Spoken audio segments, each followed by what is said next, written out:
Have you ever been tempted for a work-life balance? It's certainly something I try to achieve, and I think I've got there. And I think I understand why, and I wanted to share that with you because so many people chase a work-life balance, and especially now with your Generation X and the millennials, we're all trying to make this cool work-life balance, and I don't think it really makes any sense. And I want to show you why, because there's a real underpinning as to why work-life balance can happen, but also why it can't happen at the same time.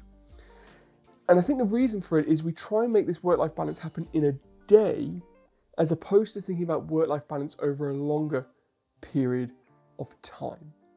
Now, what would that look like? Work-life balance in a day means that you do a little bit of work and you go and play.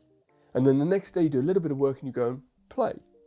And then you end up frustrated as to why you haven't got to where you want to get in life because you didn't do enough work. And then when you get to the point where you're spending all day working, you wonder why you didn't get anywhere in life because you haven't had any playtime. Work-life balance has to be thought about in the longer term. And let me explain. There are two real drivers for human beings. One is connection and one is significance. Connection and significance.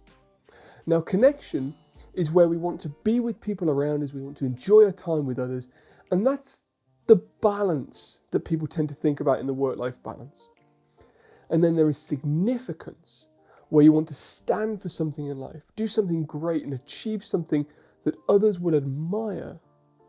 And that's the non-balance that people tend to think about in the work-life balance. So the way to deal with this over a longer period of time is to say, what season of my life am I in right now? And you have two main seasons. You have connection and significance. And if you think about these two seasons right, and you start to have discussion with the people around you as to what season you're in, then you really can achieve that balance. I'm sure you've seen this before. Your work-life balance isn't just how you feel, it's potentially the rift that it causes between you and your significant other. Because you're working hard on a project at the moment, and they're worried that you're not spending time with them, and then you're worrying about not spending time with them, and it starts to create this rift. And then when you go and spend time with them because you feel that you need to and you want to, you then start thinking, oh, I really should be dealing with the project that I was doing. So communication around which season you're in is as important as knowing and working hard on that season that you're in. So let me explain. You've got a big project that you've got on at work, or you've got a new business that you want to launch, or something that you really want to achieve. That is going to be leading towards significance. The standard that you want to set for your life, the legacy that you want to leave, the business or the product that you want to create for the world, that is your significance. But what happens is the more significant we become, the more detached we are from the people around us. Anybody who's ever achieved anything great in life, you look at them, they're a bit odd and they've gone off on their own to achieve it. And as you do so, you separate yourself from the pack. And as you become more and more significant in your life, you start to lose connection. So understanding when you're in a period of time of being significant is important. And to have that communication with those people around you to say, I'm going into an area of significance right now, which means I'm going to be a little bit less connected. But don't worry, because what's coming next is the connection season.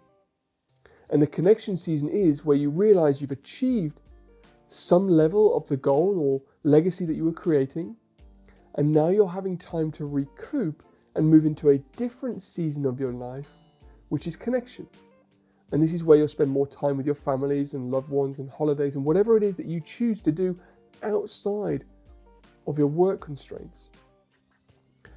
Communication again is key to the people that you work with, to tell them that now I'm in connection season and I'm spending time with my family. And if you take both of these over the long term, that is when you can really create a work-life balance. You work hard into your significance and you recoup back into your connection. It's really your choice what you want to do in life. You can have the balance that you deserve. You just have to choose between, am I going to be significant or am I going to strive for connection? Which season am I in? And am I communicating that with the people around me? And that, I believe, is how you achieve a work-life balance. If you enjoyed this video, be sure to check out these two because I know they're going to add more benefit to your life, and make sure you hit that subscribe button.